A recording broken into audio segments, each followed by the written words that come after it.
Graças ao Senhor por mais um tempo de reflexão na palavra, e o desejo do nosso coração, a expectativa é que Ele fale conosco mais uma vez nessa noite.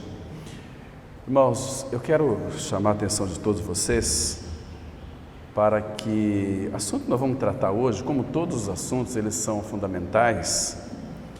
Eu vejo assim que quando se fala de Cristo, claro, o assunto de todas as ministrações é Cristo, então nós precisamos, irmãos, estar muito atentos, e nós vamos ver hoje aqui sobre um assunto que muitas vezes, muitos irmãos, não estou dizendo só daqui dessa comunidade, mas de uma forma geral do Brasil inteiro, que temos percebido, é que muitos daqueles que confessam o Senhor ainda vivem uma vida miserável, sendo que nós temos na pessoa de Cristo toda a riqueza espiritual.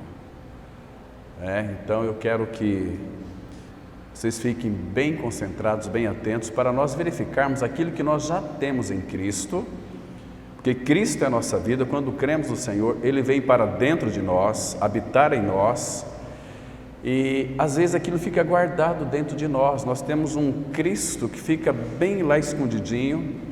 Ele é muito rico, nosso amado Senhor Jesus Cristo, rico em tudo aquilo que você possa imaginar.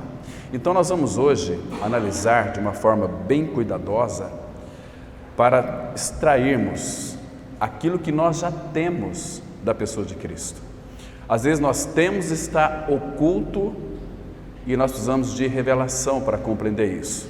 Então o desejo do meu coração, irmãos, é que o Espírito Santo de Deus, que inspirou toda a palavra, traga a cada um dos corações que estão aqui nessa noite presentes as riquezas insondáveis de Cristo. Como o nosso amado Senhor é muito rico, Ele é ilimitado, muito amplo. Claro que não vai dar para nós falarmos isso em apenas uma hora, mas o desejo do meu coração é que os irmãos possam, então, a partir desse tempo de comunhão que nós teremos aqui, buscar aos pés do Senhor mais e mais de Cristo sobre alguns aspectos que nós vamos estar mostrando para os irmãos de uma forma que clara, desembaraçosa, para que então os irmãos possam fazer os vossos estudos e crescer mais no Senhor. Porque, irmão, se tem algo que agrada o Senhor, é o que está escrito lá em Jeremias 9, 23 e 24, que Ele disse que uma das coisas que agrada a Ele é que o conheça. Dessas coisas eu me agrado, que Ele faz juízo e justiça na terra e que procura conhecer o Senhor. Então, Ele se agrada disso. Você quer agradar ao Senhor? Procura conhecê-lo. E como nós vamos conhecê-lo? Nós sabemos o caminho. Primeiro, que o caminho é a pessoa de Cristo, ter um relacionamento com Cristo. Então, irmãos, buscar aos pés do Senhor, nós vamos buscar aquilo que nós já temos. Se você de fato já creu em Cristo, na sua morte e ressurreição com Ele, agora, irmãos, o Espírito Santo é desejo do Espírito, formar a pessoa de Cristo em nós. E quando Ele é formado em nós, vem acompanhado de todas as riquezas, ou em outras palavras, de tudo aquilo que Cristo é. Agora, por favor, irmãos, eu quero que você compreenda uma coisa. Não vamos confundir aqui riquezas materiais com riquezas espirituais. O desejo do Pai é que todos nós sejamos prósperos, em primeiro lugar, espiritualmente e também materialmente. Mas, irmãos, para muitos, Ele não vai dar riquezas materiais, porque Ele conhece o nosso coração e Ele sabe que se fizer acréscimos, o nosso coração será corrompido. Então, a maior riqueza que nós temos é Ele. A palavra fala, por exemplo, Colossenses 2, versículo 3 e 4. O mistério de Deus Cristo, em quem todos os tesouros da sabedoria e do conhecimento estão ocultos. Todos os tesouros da sabedoria e do conhecimento. Então eu convido os irmãos a abrir as vossas Bíblias em Êxodo, capítulo 3. Êxodo, capítulo 3. Apenas o versículo 8. Todo o contexto aqui, irmãos, vocês se lembram que o povo de Israel estava escravizado, ali de Faraó, lá no Egito. Também, fazendo uma contextualização, nós sempre vamos estar dirigindo os irmãos para que dêem uma olhada para este tempo atual, que a história ela é sempre a mesma. Eles estavam aqui escravizados no Egito, Deus chamou Moisés para libertar o povo. Moisés é uma figura de Cristo, né, o mediador do povo de Israel com o Senhor. Moisés tinha uma intimidade muito preciosa com o Senhor.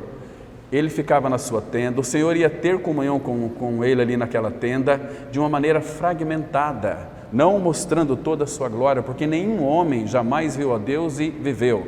Então era de uma forma fragmentada, era uma teofania que muitas vezes ocorria ali com Moisés. Mas Moisés, ele amava tanto o Senhor, almejava tanto o Senhor, que o Senhor ia ter comunhão com Moisés na sua tenda. Olha que coisa linda, irmãos. Aquela tenda é uma tenda, não é uma tenda assim, vamos colocar de uma maneira bastante peculiar para que os irmãos tenham entendimento. Aquela tenda fala de um lugar de habitação. Deus conduziu Moisés até para dentro daquela tenda e Deus depois se dirigiu àquela tenda de uma forma fragmentada para ter comunhão com Moisés. Também falava com Abraão, em muitas aparições, nós entendemos como as revelações, e também com todos os profetas. Por que Deus se revelava a eles? Porque aqueles homens e muitas das mulheres também tinham um desejo tão somente pelo Senhor, não pelas coisas. Muitas vezes as pessoas, elas querem as coisas que Deus pode oferecer. Mas, irmãos, isso é muito pouco, é muito barato. O que você vai fazer com 20 fazendas? O que você vai fazer com 40 empresas? Tão insignificante. Agora, quando você tem aquele que é o Deus das coisas dentro de você, realmente você vai entender aquilo que Paulo disse lá em Romanos capítulo 8, versículo 16 e 17. O Espírito Santo testifica com o nosso espírito que nós somos filhos de Deus. E se somos filhos, somos também herdeiros. Herdeiros de Deus e co-herdeiros de Cristo. Irmãos, o que mais nós almejamos dele? Será que a nossa visão está focada em adquirir coisas deste mundo para um conforto nosso? Irmãos, nós neste mundo, nós somos peregrinos e forasteiros, não somos andarilhos. Peregrinos e forasteiros, nós habitamos, este mundo para nós é uma terra estranha. Jesus, ele disse assim: não ajunteis para vós outros tesouros na terra, onde a traça e a ferrugem corrói, ajuntai tesouros nos céus. Ajuntai tesouros no céu, nós sabemos que ajuntai amigos no céu. Como que vamos ajuntar tesouro no céu? Você prega para uma pessoa, ela crê, você levou um tesouro para o céu. Você vai contemplar depois daquela pessoa lá, vai ter comunhão com ela aqui. Ela faz parte, como o irmão colocou aqui no início, família bendita do Senhor. É o que de fato nós somos. O nosso Deus e Pai, Ele é o dono do ouro e da prata. Então, irmãos, Ele disse que iria nos suprir. Filipenses 4,19. Cada uma de vossas necessidades é em Cristo Jesus. Então, irmãos, com a ajuda do Senhor, nós vamos verificar aqui algumas riquezas que nós temos em Cristo. Vamos analisar o versículo 8. Então aqui, Êxodo 3, versículo 8, a palavra fala assim: Deus está dizendo o seguinte: por isso desci. Por que ele desceu? Ele viu no versículo 7, que é o contexto, ele viu a aflição do povo que está no Egito. Aflição do povo. Egito então significa aflição. No mundo tereis aflição, mas tem de bom ânimo. Claro que nós temos a paz. Temos Cristo, temos a paz. Tenho-vos dito essas coisas para que em mim tenhais paz. No mundo tereis aflições, mas com a paz de Cristo, com Ele habitando em nós. Então, nós não vamos ter dificuldades em passar por aflição, tendo Ele habitando em nós, que Ele é a nossa paz. Isaías vai dizer, Isaías 9, versículo 7, que Ele é a nossa paz sem fim. É uma paz que não tem fim, é uma paz assim imperturbável. Ninguém consegue tirar a paz do Filho de Deus, porque a nossa paz é uma pessoa, é o Senhor Jesus Cristo, maravilhoso conselheiro, Deus forte, Pai da eternidade, príncipe da paz. Isaías 9, verso 6, muito interessante. Então aqui, povo que está no Egito, eu ouvi o seu clamor por causa dos seus exatores, conheço-lhe o sofrimento. Irmãos, ninguém melhor do que o Senhor conhece as tuas dores, os teus sofrimentos. Queridos, e quando vem o sofrimento, vem a dor, olha, se você é filho de Deus, não fique esperneando, porque Deus, Ele é tão justo, Ele é tão amoroso comigo e com você, que Ele não vai dar um sofrimento além da nossa capacidade de suportar. Ele fica segurando a corda até aqui, nem mais nem menos. Então nós vamos passar pela tribulação. Agora nunca se esqueça de uma coisa, que todas as coisas cooperará para o bem daqueles que amam a Deus. Então qualquer tipo de tribulação, sofrimento, perda, dor, etc., é para o nosso bem. Deus, Ele é justo. Agora nós temos que pensar e verificar e ver sobre o prisma de Deus as situações que nós estamos enfrentando e passando. Muitas vezes são tão dolorosas, mas que bênção que é isso. Por que é uma bênção? Porque, irmãos, a palavra fala, Tiago 1, versículo 2, irmãos, tende por motivo de toda alegria o passardes por várias provações, sabendo que a provação da vossa fé, uma vez provada, produz perseverança naqueles que têm sido por ela exercitados. Então a provação na nossa vida é um exercício, perseverança. Agora, por outro lado, se você de fato não tem uma mente renovada e não reconhecer que aquilo vem do Senhor, a tribulação, a provação trará para o seu coração angústia, desânimo e desistência. Eu sirvo tanto a Deus, ajudo tanto a igreja e olha o que eu recebo em troca. Então, quanto mais, irmãos, você trabalha para o Senhor e as obras que vamos realizar, Ele já preparou de antemão para que nós andássemos nela. Às vezes nós temos uma ânsia de querer fazer as coisas para Deus. Não, espera, Ele já tem preparado todas as tuas obras que você tem que realizar. E é para você realizar, não é para mim. Você é único, você é exclusivo, nós não somos propriedade exclusivas de Deus. Então a tua impressão digital é única. Se você não fizer, não espere que eu vou fazer, que o irmão vai fazer. Aquilo que Deus tem para você realizar. De repente Ele pode permitir que você possa realizar junto com a sua esposa, ou com outro irmão, outra irmã, etc. Mas Ele é um Deus tão coerente, irmãos. Ele jamais vai trazer um serviço para nós que venha ocasionar peso para nós. Se Ele nos chama para descansar, por que Ele chama para descansar nele? Vinde a mim todos estáis cansados e sobrecarregados. Porque muitas vezes nós fazemos coisas que Ele não autorizou nós fazermos e nós fazemos, achamos que é de Deus, achamos que ouvimos uma voz. No mundo tem muitas vozes, diz o apóstolo Paulo, mas como vamos identificar a voz de Deus o Pai? A voz do Filho? João 10, 27. As minhas ovelhas ouvem a minha voz, eu as conheço e elas me seguem. Percebe? Isso é muito importante. Então aqui, vamos entrar agora no versículo 8, que a gente vai começar aqui, explorar um pouquinho a terra. Irmãos, deixa eu falar algo para vocês importantíssimos aqui, importantíssimo aliás, fundamental.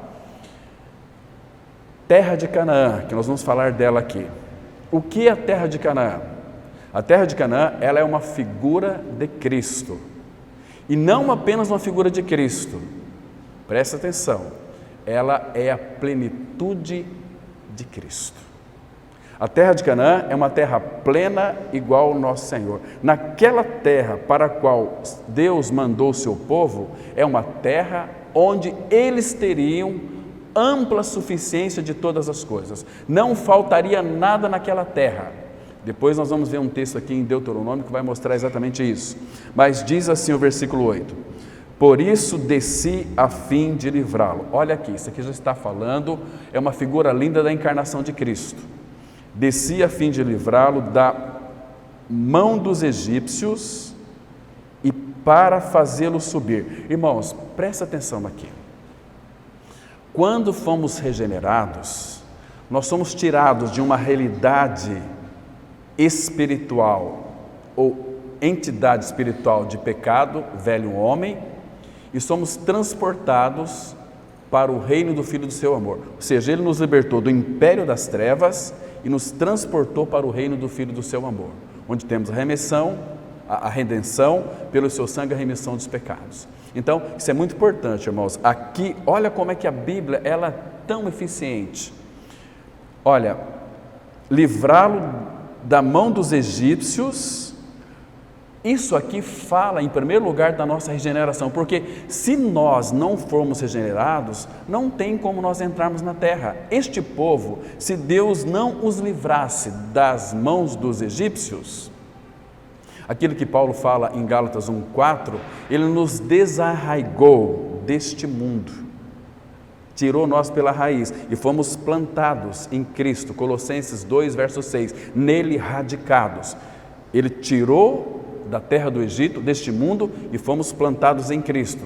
Texto também que nós conhecemos muito bem, juntamente com Ele nos ressuscitou e nos fez assentar nos lugares celestiais em Cristo, plantados em Cristo, escondido com Cristo em Deus, porque nós morremos. Portanto, isso nós já temos. Então, para que esse povo aqui entrasse em Canaã, eles tinham que ser libertados das mãos dos egípcios. E para fazê-los subir daquela terra do Egito a uma terra boa. Então vamos aqui começar a analisar. Essa terra é uma terra boa. E ele continua. E ampla, guarde bem essa palavra aqui, ampla. Já nós vamos compreender o que significa essa palavrinha aqui. Uma terra boa e ampla, terra que mana leite e mel. Muito bem. Canaã, ela é chamada a terra que mana leite e mel. Mel fala das riquezas vegetais, mel, e leite fala da riqueza animal. Muito claro aqui. Então, nessa terra, nós já temos tudo que concerne a riquezas vegetais e riquezas animais. Tudo isso é uma figura de Cristo. Mas, por exemplo, vaca, ela dá leite. Mas em que sentido aqui prefigura Cristo? Cristo é aquele servo, lá de Marcos 10, 45, quando ele disse assim: o Filho do Homem não veio para ser servido, mas para servir e dar a sua vida em resgate por muitos. Ele, esse servo com S maiúsculo, está fazendo apontamento que em Apocalipse vai mostrar que o nosso Senhor é aquele boi manso. Então, lembra que ele disse: tomai sobre vós o meu jugo, servo. Ele já colocou o pescoço dele ali no jugo dele e nos chama para a gente colocar o nosso pescoço no jugo dele também, no jugo de Jesus. Vocês sabem o que é jugo? Jugo é aqueles carro de boi, um boi de um lado, o outro boi do outro. Mas Jesus é aquele boi, mas um boi manso e humilde. E nós somos aquele bezerrão, né, que colocamos a nossa cabeça ali no jugo e a gente quer fazer as coisas rápido e a gente acaba se machucando. Aí a gente tem que contemplar aquele boi manso, que ele vai caminhando gradativamente. Ele fala assim: aprendei de mim, que sou manso e humilde de coração. Então temos que aprender com Ele. Então tudo aquilo que Ele criou, irmãos, a procedência é Ele. Ele é a fonte de todas as coisas, nosso amado Senhor Jesus. Tudo que você possa imaginar, a origem é Ele. Todas as sementes que foram criadas, a origem é Ele. Ele é a figueira, Ele é a videira, Ele é a romeira, Ele é a videira verdadeira. Tudo que Ele criou, a origem, a procedência é Ele. Ele é a fonte das águas vivas. Nós vamos ver depois em Canaã.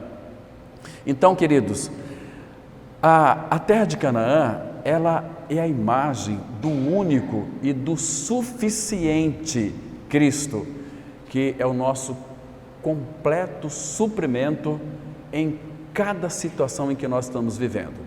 Nós lemos hoje aqui pela manhã aquele texto muito lindo de 2 Pedro 1, versículo 3, que pelo seu divino poder nos têm sido doadas todas as coisas que concernem a vida e a piedade. Olha que lindo, irmãos. Ele permitiu que nós estamos com os nossos pés ainda no mundo, nessa terra. Estão me compreendendo?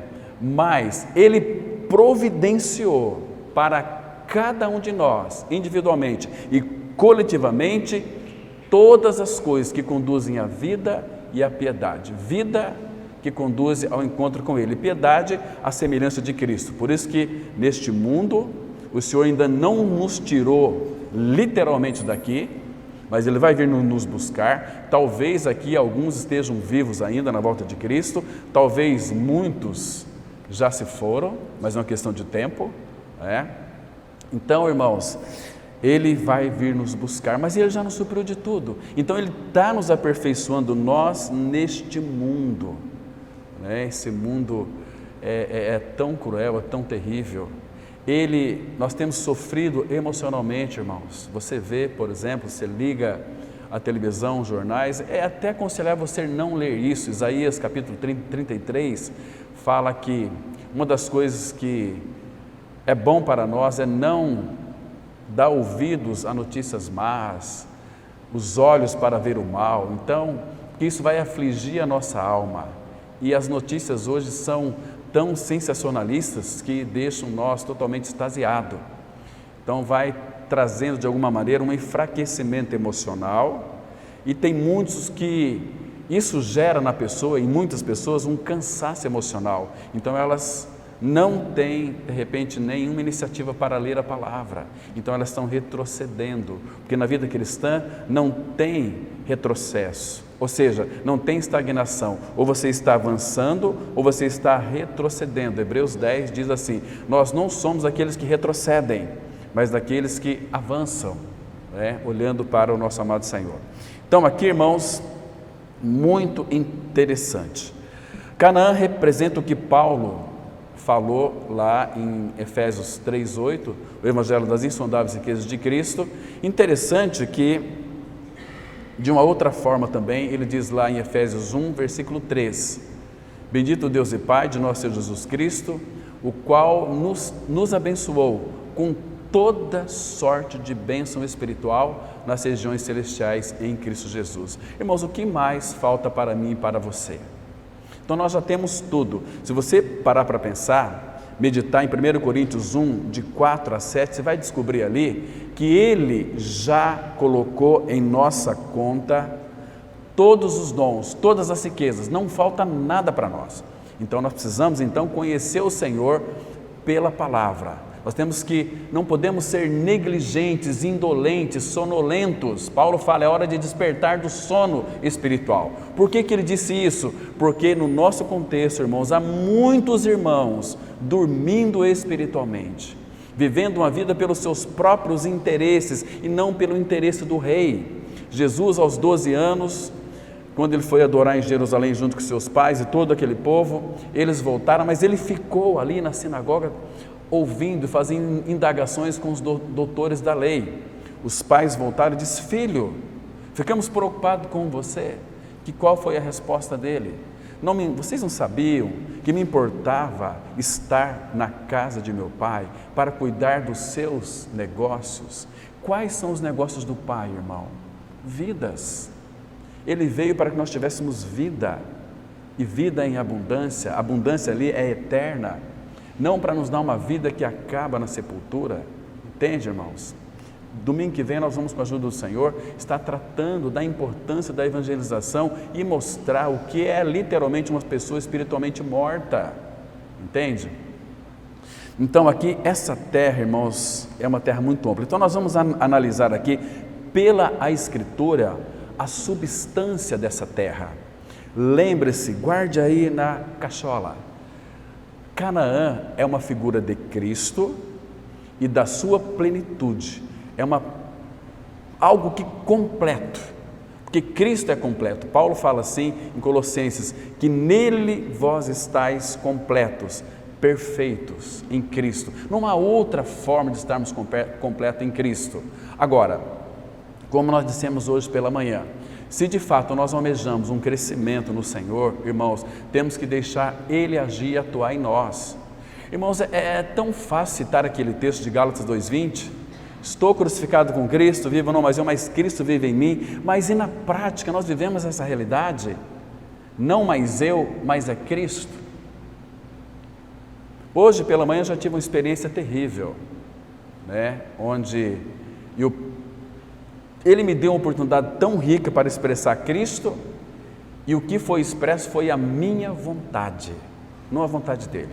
Experiência que eu e a Adriana nós tivemos hoje pela manhã, que foi uma experiência assim terrível, mas eu poderia expressar Cristo.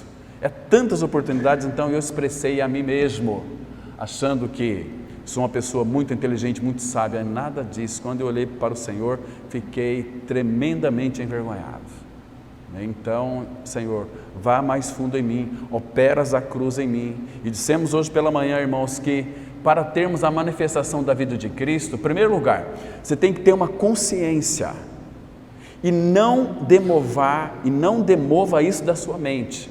Que se você está crucificado com Cristo, não mais você, não sou eu quem vive, mas Cristo vive em mim, e que todas as afrontas, tribulações, guerras que são feitas aparentemente contra você, e Paulo fala assim, a nossa luta não é contra o sangue e a carne, então é contra o Cristo que habita dentro de você, meu irmão, minha irmã. Mas lembre-se, não mais eu, mas é Cristo. E as pelejas, se nós deixarmos Ele batalhar as nossas batalhas, nós seremos vitoriosos, o inimigo será envergonhado, mas o problema é que nós queremos vencer por nós mesmos. Cristo, deixa essa aqui, que agora essa aqui eu consigo. Não é por aí, irmãos. Jesus disse assim, se vocês não sabem lidar com as mínimas, quem vai confiar as grandes para vocês? Não tem possibilidade. Então, queridos, vamos dar uma olhada aqui no que havia na terra de Canaã. E preste bem atenção, irmão. Tudo o que há na terra de Canaã é o que cada um de nós temos em Cristo Jesus. Nós já temos. Aqui, eu quero que vocês guardem essa palavra aqui. É uma terra boa e uma terra ampla. Ampla. Agora, por favor, abram comigo em Deuteronômio, capítulo 8. Vamos ver o que mais temos na terra. Deuteronômio, capítulo 8. Vamos ler aqui, eu creio que do 7 até o versículo 10, dá para nós termos uma ideia. Claro que não dá para nós vermos tudo na terra de Canaã, mas alguns pontos específicos. Deuteronômio, capítulo 8, vamos ler do 7 até o versículo 10. Diz assim a palavra. Vamos ler o 7. Porque o Senhor teu Deus te faz entrar numa boa terra. De novo, a terra é boa. Agora, irmãos, presta atenção. O que significa o Senhor te faz entrar numa boa terra? Essa boa terra aqui é Canaã. Então, vamos pensar aqui para nós estarmos em Cristo. Você alguma vez quis estar em Cristo? Eu creio que não. Como é que nós sabemos disso? Porque João disse, João 1, versículo 12, 11 e 12 e 13 também. Porque lá está escrito de uma forma tão linda. Eu só vou ler para os irmãos aqui bem rapidinho, que diz assim: mas a todos quantos o receberam, deu-lhes o poder de serem feitos filhos de Deus, a saber, aos que creem no seu nome, os quais não nasceram do sangue, nem da vontade da carne, nem da vontade do homem, mas de Deus. Você nunca quis ser salvo. Se ele não viesse até você, o verbo se fez carne, e lhe alcançasse, você continuaria espiritualmente morto. Então Deus nos faz entrar na terra. Se alguém está em Cristo, por que eu estou em Cristo? Porque Deus me colocou em Cristo. João 6,37, lembra? Todo que o Pai me dá, virá a mim, e o que vem a mim, de maneira nenhuma o lançarei fora. Então Jesus veio morrer para aqueles que o Pai deu para o Filho, que nós sabemos que são os eleitos. Eleitos desde a fundação do mundo. Deus está sendo injusto escolher alguns e condenar outros? Claro que não. Deus, antes da fundação do mundo, já havia nos elegido.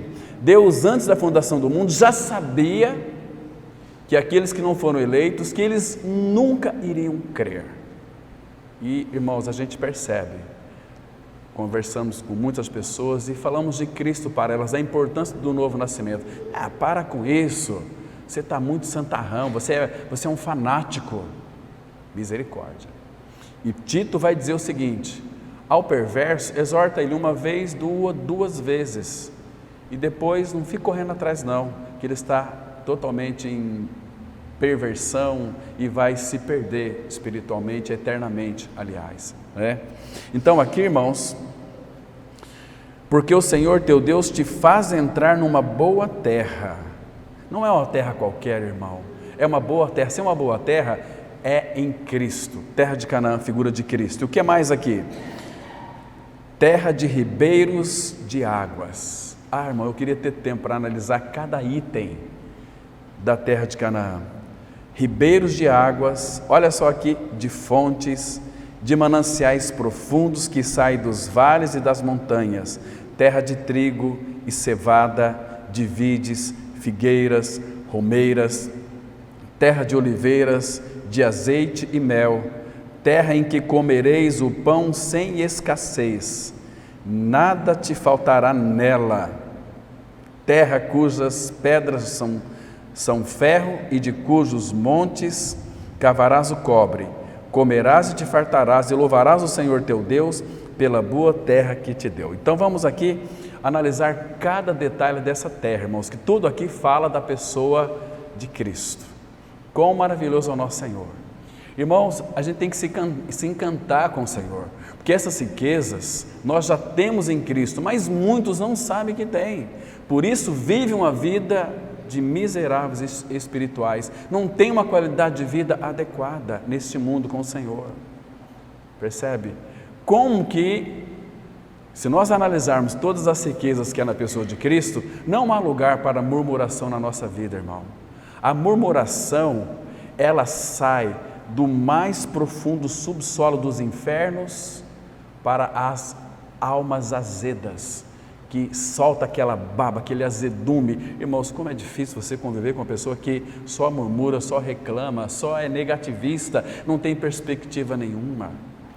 Tem um distintivo muito grande de evangélico.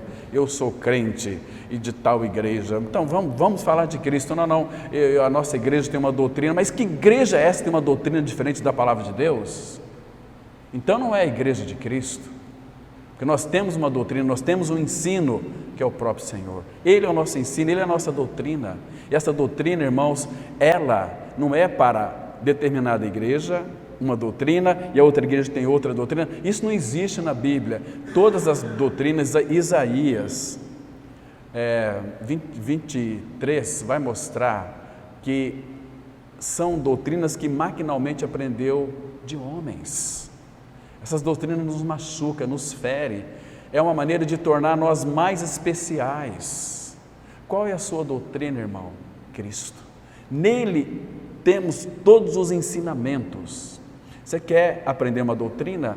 Leia o Sermão do Monte, capítulo 5, 6 e 7 de Mateus.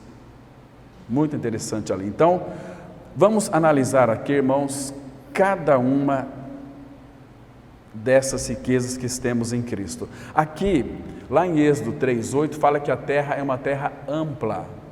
A terra ampla, isso significa que Cristo, Ele é ilimitado. Ele é ilimitado, Ele é infinito. E se Ele é ilimitado, se a terra é uma terra ampla, essa terra aqui, irmãos, ela é tão ilimitada que ela é inesgotável. O Evangelho das insondáveis riquezas de Cristo. Deixa o teu dedo marcado aqui, abra aqui em Gênesis capítulo 13, Gênesis capítulo 13, olha que coisa preciosa, linda demais. Eu queria que os irmãos fossem um pouquinho rápido aqui, porque, irmãos, senão não vai dar para nós concluirmos esse estudo hoje, tão gostoso. Então aqui, irmãos, o Senhor prometeu a Abraão a terra de Canaã. A promessa, o nosso chamado foi em Abraão, depois se tornou Abraão, né? Ele disse assim: Gênesis 13, versos 16 e 17. Olha que interessante.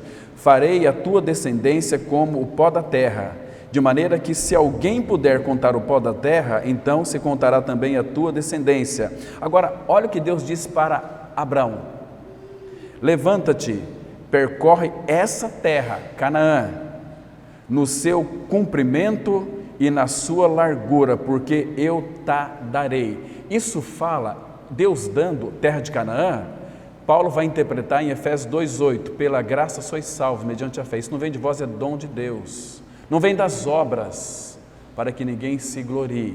Então, muito interessante, irmãos. Então, percorre a terra. Agora, qual que é a realidade dessa terra? Falamos hoje pela manhã que quando Deus disse para Josué tomar posse da terra, o que Deus disse para Josué? Tudo que a planta do vosso pé pisará, eu te darei. O sentido é de percorrer a terra. Mas vamos traduzir isso para o Novo Testamento. O que significa essa terra? Quer ver, irmãos? Deixa marcado aqui, já a gente volta. Abra lá em Efésios, capítulo 3. Capítulo 3, vamos ler a partir do versículo 16. Aqui é a realidade da terra. A realidade da terra aqui é Cristo. Percorre a terra na sua largura e no seu comprimento, mas aqui tem mais acréscimos, o Senhor tem mais acréscimos para nos fazer.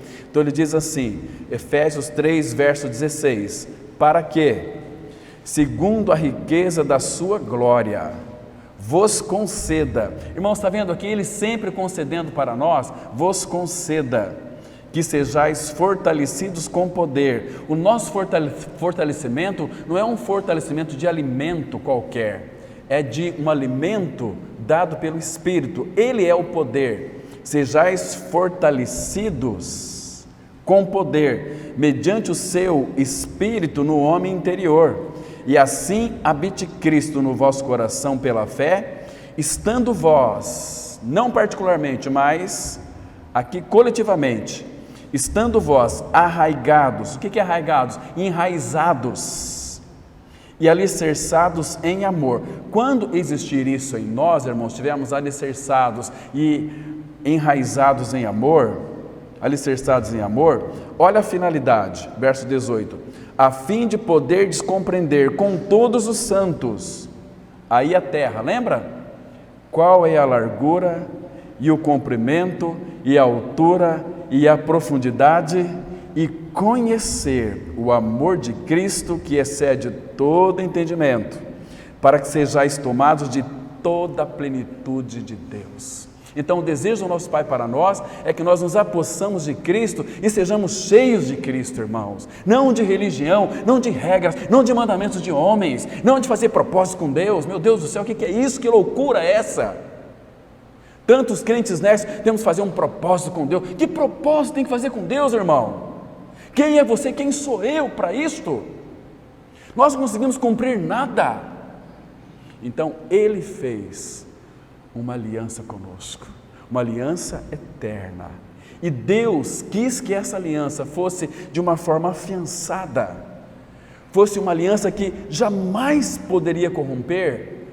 Ele não tinha ninguém maior do que Ele para jurar, Ele procurou, não encontrou. Ele é Deus. Quem é maior do que Deus? Ninguém. Então Ele jurou por si mesmo: farei com vocês uma aliança. Irmãos, como precisamos entender isso? O Deus que não pode mentir, Ele não encontrou outra pessoa maior para fazer uma aliança, para mostrar para nós a imutabilidade do seu propósito. Abra comigo em Hebreus capítulo 6, veja aqui, irmãos, a beleza disso, irmãos. Hebreus capítulo 6, irmãos, é uma aliança que não tem como ser desfeita, ser corrompida, porque foi feita pelo próprio Deus. Deus fez essa aliança no Filho para nos alcançar, e graças ao Senhor por isso. Irmãos, nós não podemos ser indiferentes. Olha só aqui, versículo 17, Hebreus 6, verso 17. Por isso, Deus, quando quis mostrar mais firmemente aos herdeiros, quem é o herdeiro de Deus, irmãos? Nós, cordeiros de Cristo. Quando Deus quis mostrar mais firmemente, irmãos, mas Como assim mostrar para nós mais firmemente? Ele fez uma aliança, mas Ele quis mostrar mais firmemente para nós, aos herdeiros. Vocês são meus filhos, e essa filiação não pode ser desfeita. Filho de Deus é filho de Deus para sempre, a não ser, como tem alguns crentes que falam assim, não, mas o filho de Deus pode perder a salvação. Nunca nasceu de novo. Ele pode ter aceitado Jesus, pode ter sido batizado, pode frequentar a igreja, ser um atuante, mas nunca nasceu de novo. Então, por isso Deus, quando quis mostrar mais firmemente aos herdeiros da promessa, irmão, nós somos herdeiros da promessa. E o que Ele prometeu para nós, irmãos? Qual que é o melhor da terra que Deus tem para nos dar? Cristo. Cristo. Olha só aqui, a imutabilidade do seu propósito se interpôs com juramento. Para quê? Mediante duas coisas imutáveis. O que é imutável? Que não pode ser mudado. Imutáveis, nas quais é impossível que Deus minta. Então, forte alento tenhamos. Forte alento aqui é coragem, é força, é entusiasmo. Não é? Quando nós estamos bebê na fé, nós vamos ouvir aquela palavra de Cristo, tem de bom ânimo. Mas quando nós amadurecemos no Senhor, nós não vamos ter mais bom ânimo, nós temos entusiasmo.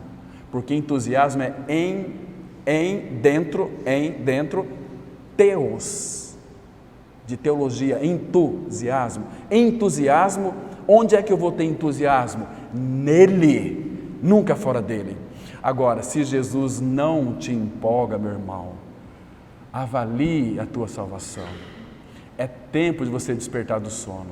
É tempo de você voltar para Ele, porque o que mais Ele pode fazer por você e por mim? Olha só aqui, vamos dar sequência aqui.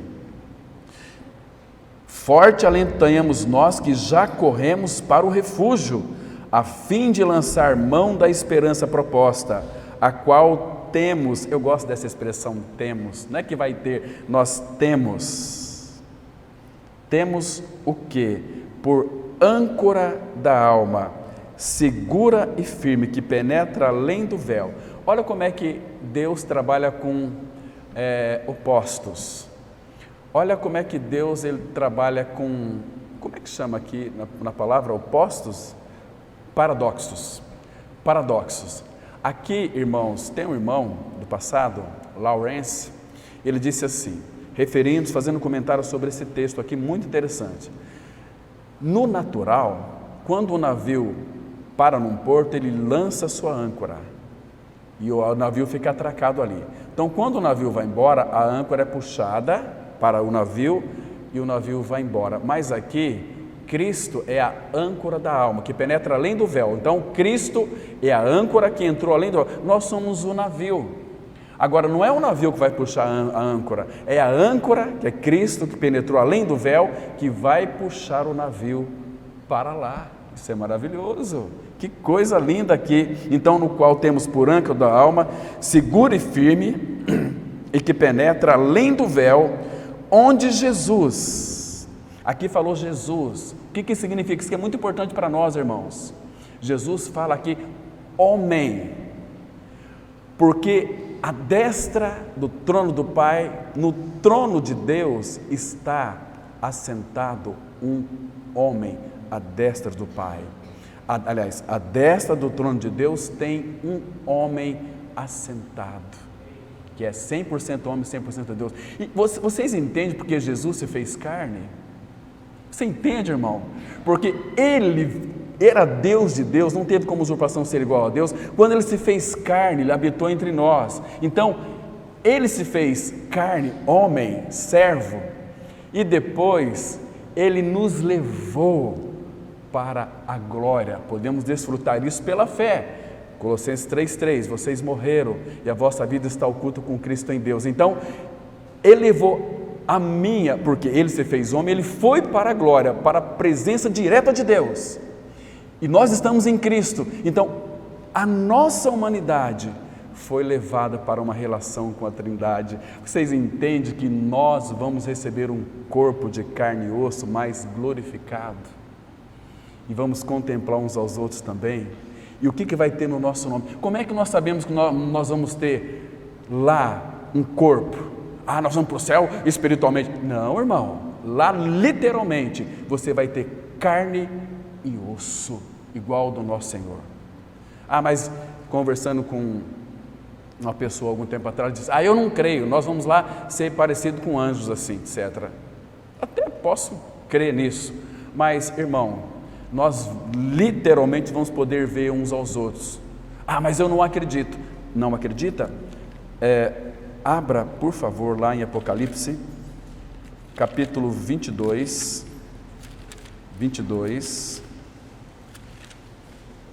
Olha que lindo aqui, irmãos. Que coisa linda. Aqui está falando da Jerusalém celestial, para onde nós iremos. Nós estamos lá pela fé, mas nós iremos lá na consumação da nossa fé.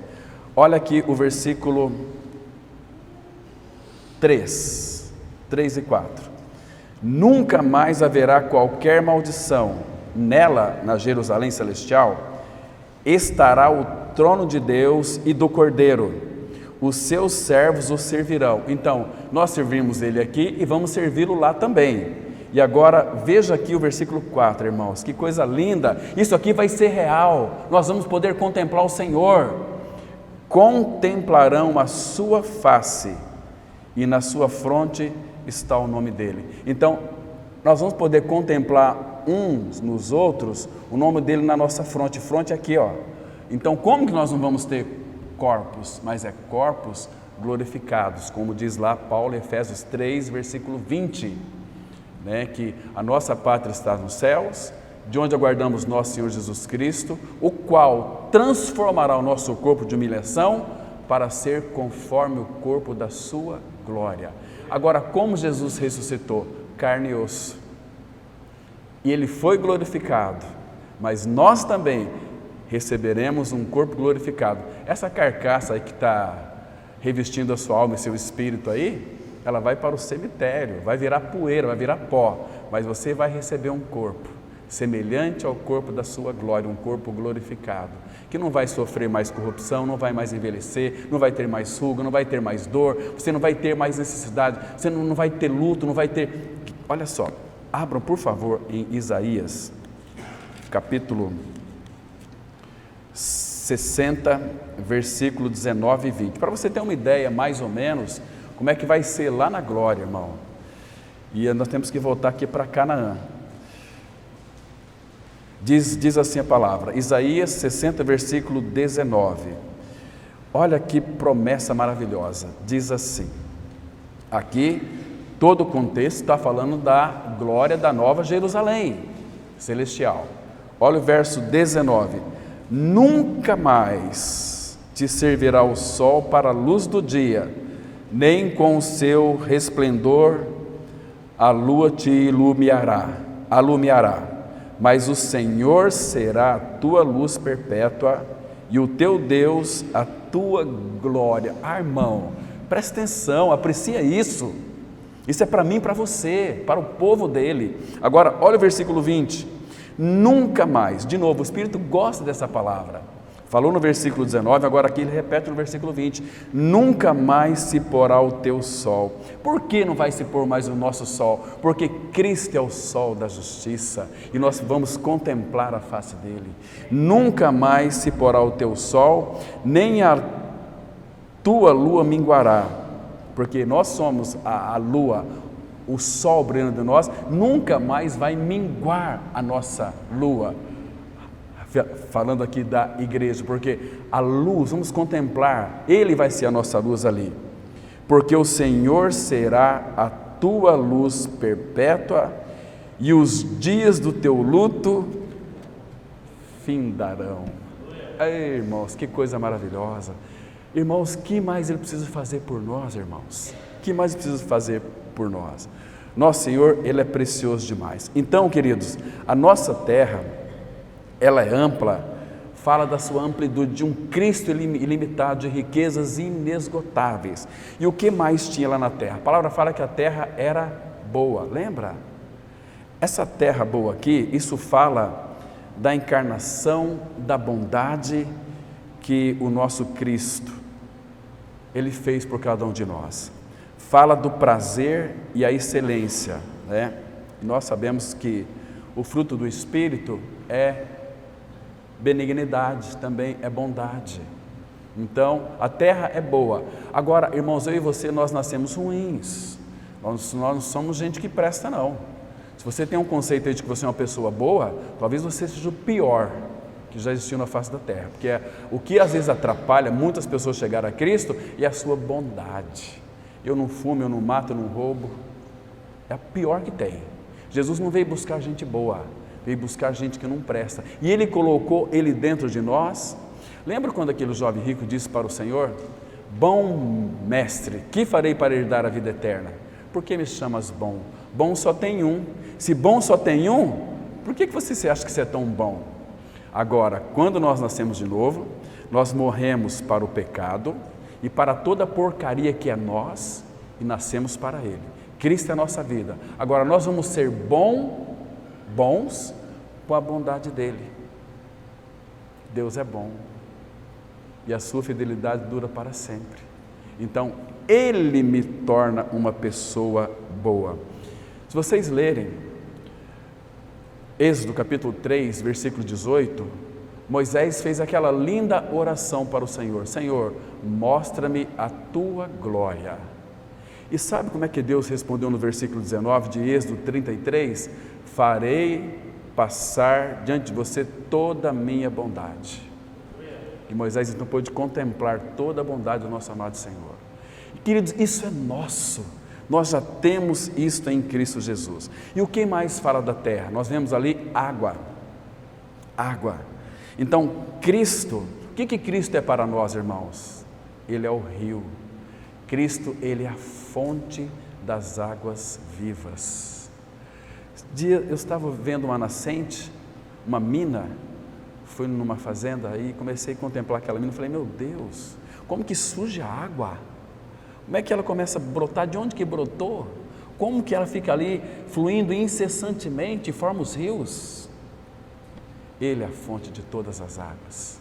Cristo é a fonte que satisfaz a nossa sede de significado.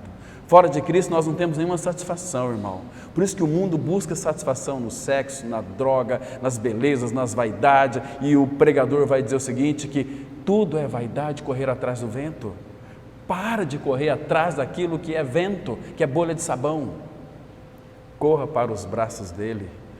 Corra, fala: Senhor Jesus, eu preciso de Ti. Senhor Jesus, me mostra as Tuas riquezas insondáveis. Eu quero me apropriar de Ti, irmãos. Cristo é a fonte das águas e águas refrescantes. Lembra do Salmo 23? Leva-me para as águas de descanso. Água de descanso fala de maturidade, água serena, não é riacho. Riacho faz muito barulho. Tem muitos crentes que gostam de barulho, né? Uma barulheira, mas é diferente você ver um rio sereno, tranquilo. Você lança uma pedra, faz tchum, tem profundidade, não faz barulho. Entende, irmãos? E hoje o povo de Deus gosta de barulho, gosta de fazer marcha para Jesus. Quem que pediu para fazer marcha para Jesus? Quem que pediu? E para que isso, irmãos? Misericórdia. Vai mesclar depois com show, aquela coisa toda. Gente, misericórdia. Imagina Jesus olhando para essa situação. Aquele que morreu na cruz, que verteu o seu sangue. Agora o pessoal está fazendo show. Isso faz lembrar o bezerro de ouro. O povo se alegrava, se divertia. Uma idolatria só, irmãos. Não é conveniente que os santos vivam de uma forma inadequada. O Senhor tem nos chamado para um relacionamento, para uma vida de santidade junto com Ele. O ano passado um colega meu falou o seguinte: olha, Cláudio, eu fiquei com vontade de dar uns tiros para cima aí quando passou esse cambada de evangélico fazendo barulho aqui e a minha avó está doente, etc. Meu Deus do céu, criando barreiras para que ele então ouça a palavra de Deus. Jesus não mandou levantar bandeiras e nem fazer marcha para Ele. Ele pediu para que você realmente... Por que não faz assim umas coisas de morrer para o pecado, morrer com Cristo na cruz? Por que não faz assim? Vamos fazer uma marcha para amar a cidade de Sidrolândia. É o amor que vai conquistar a cidade de Sidrolândia, não marcha. Isso aí traz irritação para aqueles que não é do Senhor, cria barreiras. No ano passado foi um grupo aqui, e muitos daqui da comunidade participaram dessa. Eu estou criticando mesmo, irmãos, porque uma pessoa que de fato é uma nova criatura não vai se mesclar com as coisas do mundo. Acabou ali o show gospel, em seguida teve um show lá sertanejo, etc, a crentada lá pulando lá no meio lá. Misericórdia. Aqueles que confessam a Cristo estão hoje celebrando aí as formaturas de seus filhos com um chopp na mão e colocando nas redes sociais. Vencemos por causa de Jesus. Que é isso, irmãos? Isso é abominação diante do Pai. Não sabe o que é estar em Cristo, não sabe o que é desfrutar das riquezas insondáveis de Cristo, irmãos. São levados pela emoção, são conduzidos por mente que não tem um relacionamento com o Senhor, não tem uma visão adequada de Cristo, que gosta de barulho, é busca de tantas coisas. Mas cadê o Senhor Jesus Cristo, aquele que é manso e humilde de coração? Queridos, as pessoas, elas estão buscando em fontes erradas. Sabe como é que Jeremias disse isso? Abra lá em Jeremias capítulo 2, verso 13. Jeremias capítulo 2, versículo 13. Esse texto aqui é tão contundente, irmãos. Diz assim para nós, Jeremias 2, verso 13. Eu vou ler o 12 também, para a gente pegar o contexto aqui. Isso aqui é para a gente ficar realmente horrorizados. Diz assim, Jeremias 2,12: espantai-vos disto, ó céus, e horrorizai-vos, ficai estupefados, diz o Senhor, porque dois males cometeu o meu povo. Verso 13: a mim me deixaram o manancial de águas vivas, e cavaram cisternas rotas que não retêm águas. Está vendo aqui? Dois males. A mim me deixaram o manancial das águas vivas. Na terra de Canaã tinha muita água ali. E Jesus, ele vai dizer o seguinte para nós lá em João 7,38: quem crer em mim, como diz a Escritura, do seu interior fluirão rios de água viva. Irmãos, acho que não tem outra coisa mais preciosa, mais maravilhosa do que você desfrutar de Cristo, das suas riquezas insondáveis. Ele é tão maravilhoso. E essas águas vivas, ela traz vida àquilo que está morto. Lembra de Jó? Quando ele faz aquela pergunta assim, se vocês quiserem acompanhar comigo, mas eu vou ler bem rapidinho aqui, Jó capítulo 14, versículo de 7 a 9, Jó 14, de 7 a 9, então ele vai trazer para nós aqui uma revelação tão linda, falando dessa água viva. Olha só, Jó 14, verso 7, então ele começa dizendo o seguinte: porque há esperança para a árvore, pois mesmo cortada, ainda se renovará, e não cessarão os seus rebentos. Se envelhecer na terra a sua raiz, e no chão morrer o seu tronco, ao cheiro das águas brotará, e dará ramos como a planta nova. E sabe como é que o salmista vai dizer isso para nós? No Salmo 92, versículo 27 em diante, que ainda na velhice darão frutos. Os que esperam no Senhor renovarão as suas forças, correrão e não se fatigarão, caminharão e não se cansarão, subirão como asas, como águias. Queridos, a palavra fala que o Senhor, Ele renova as forças daquele que não tem nenhum vigor. O que é nenhum vigor? Alguém que está morto. Graças ao Senhor nós morremos com Cristo. Ele renova as nossas forças. Jeremias 17, versículo 13. Vamos olhar aqui. Jeremias 17, verso 13. Mais um texto muito importante. Versículo 13. Diz assim, mostrando aqui que Ele é a fonte das águas vivas. Diz assim: ó Senhor, esperança de Israel, Todos aqueles que te deixam serão envergonhados. O nome dos que se apartam de mim serão escritos no chão. Lembra quando Jesus, lá em João, ele teve aquela conversa com aqueles fariseus que trouxeram aquela mulher apanhada em flagrante adultério e colocaram aos pés do Senhor? Mestre, Moisés disse na lei que era para apedrejá-la, mas cadê o homem? Trouxe só a mulher. Então, o que Jesus fez? Começou a escrever ali no chão. E o que Jesus escreveu no chão? Jeremias 17, aqui, o versículo 3 fala: o nome dos que se apartam de mim será escrito no chão, porque abandonaram o Senhor, a fonte das águas vivas. Na terra de Canaã havia água viva. Então, a fonte das águas vivas é o nosso amado Senhor. E o que mais tinha na terra, irmãos? Lembra que era uma terra que tinha trigo. Trigo fala do que, irmãos? Fala de duas coisas. Primeiro, fala da humanidade de Cristo e da nossa humanidade também. Fala da encarnação de Cristo. Lembra de João 12, verso 24? O grão de trigo cair na terra, se não morrer, fica só. O grão de trigo cair na terra fala da encarnação. Então se ele não morresse, não produziria fruto. Se Cristo não tivesse morrido na cruz, como aquele grão de trigo, nós não estaríamos aqui hoje celebrando o Senhor e ouvindo a palavra dele. Então, graças ao Senhor, ele morreu e nós somos o fruto daquilo que ele realizou lá na cruz. Irmãos, o problema hoje, irmãos, que entenda uma coisa: se não houver morte do grão de trigo, e nós somos aqueles grão de trigo ajuntado um ao outro, somos moídos junto, enquanto nós não morrermos, irmãos, nós não vamos produzir fruto. Lembra de Romanos 7, versículo 4? O que está escrito lá? Está escrito assim: assim também, meus irmãos, morrestes relativamente à lei pelo meio do corpo de Cristo, a fim de que frutifiquemos para pertencer a outro, que é Deus, a fim de que frutifiquemos para Deus.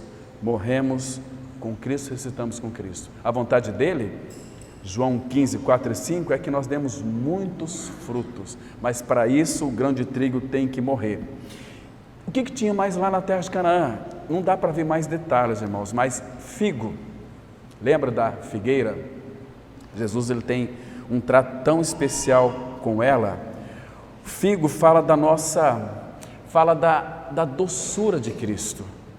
Figo fala da doçura. Jesus sempre procurava figo, ele comia figo. Lá em Jerusalém tem cada figo que é grandão, né? Ali perto da casa do irmão Toninho tem um pé de figo lá que de repente, porque ele está assim do lado de fora, a gente passa ali e pega aqueles figos maduros. De vez em quando eu como comi uns 4 já, tem um lá em casa, está acabando de madurar. Mas é gostoso comer figo. Quando eu pego um figo assim, é maduro, como até com casca e tudo. É doce.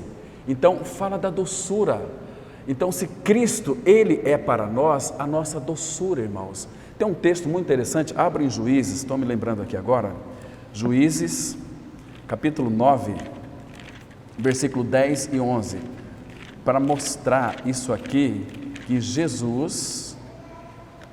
Juízes capítulo 9, versículo 10 e 11, diz assim a palavra, olha só, é o 10 e 11, aqui, irmãos, está falando de uma fábula de coisas inanimadas, né? Que eles queriam um rei, as árvores se reuniram e queriam ungir para si um rei, disseram à oliveira, reina sobre nós, etc.